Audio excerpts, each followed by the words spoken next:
We're back now with adult film star Alana Evans, who says her friend and fellow adult film actress Stormy Daniels had a sexual interlude with Donald Trump in 2006, just over a year after Mr. Trump had married his third wife, Melania Trump.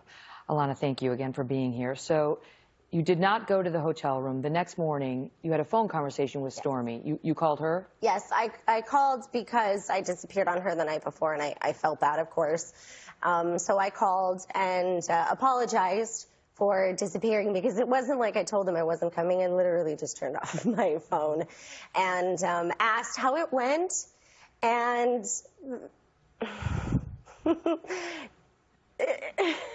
I'm sorry, but the visual that I get has stuck with me for this entire time.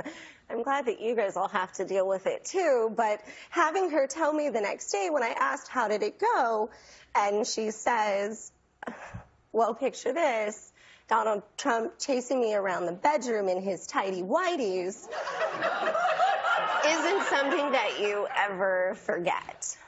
That was her description of what happened. Yes, and at that point, it was so much information for me that I really didn't want to ask any more questions. It was enough of a statement at that point, and I left it alone. So you don't know whether it went beyond that evening? Right. Okay. And then did you ever speak with her again after that discussion? Well, we spoke about other things because we were friends, but never about that night. Okay. Let go. Were you surprised that she didn't come forward before the 2016 election when you saw, like, Jessica Drake came forward and her claims were denied? You've already said you didn't really believe those, but were you surprised Stormy did not come forward? It was an interesting chain of events because at first, before anyone said anything, I posted my Facebook post without naming Stormy by name. 2 days later, I see something from her ex-husband. Then a few days after that, here comes Jessica. And so it was all very shocking and surprising, but I'll be honest, nobody really cared. It was brushed over again with Hillary's emails. I really think that that was the next story that flooded, because this was not, far really before the election. It was maybe 3 to 4 weeks. I'm pretty sure it was October of 2016. And we should note, politically, you're a Democrat. I am a Democrat, but I'm a Bernie Sanders supporter. And so Hillary Clinton got my vote because it was the lesser of two evils. Sorry, but, go Bernie. So it wasn't politically motivated whatsoever. Okay. Upcoming. This is the calls from Stormy. From Stormy. Who, at this moment, you believe was with Donald Trump in his hotel room. Yes. Inviting you to come join them. Inviting me to join them. How was she describing the event to which you were being invited? That it was just them. There wasn't a lot of description, but I was able to understand that there was not anyone else there. And what did you feel she was inviting you to do?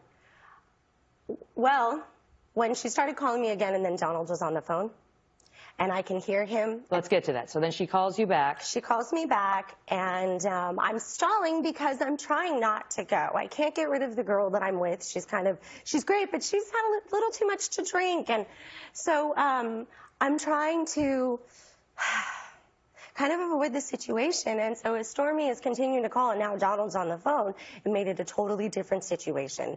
At that point... What did he say? Come hang out with us. Come have fun. Let's party.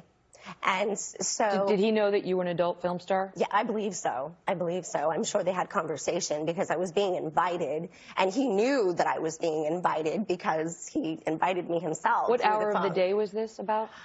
It wasn't very late, but it was nighttime, probably at this point after 10 o'clock, easily. Okay. And then once I heard him on the phone and understood that this situation was very real, I was very uncomfortable. But uncomfortable because of who he was. This is a man that I grew up watching on television and the lifestyles of the rich and famous. But what did you think that they wanted you to show up there for?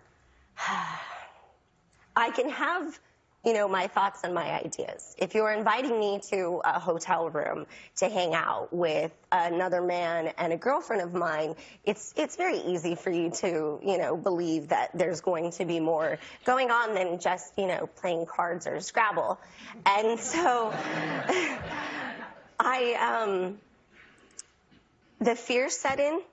And that's when I bailed on them. I turned off my phone. I knew I wasn't going to go. There's no doubt in your mind that Donald Trump was in a hotel room with Stormy Daniels. No question. And there was no one else there. And you couldn't hear anybody else?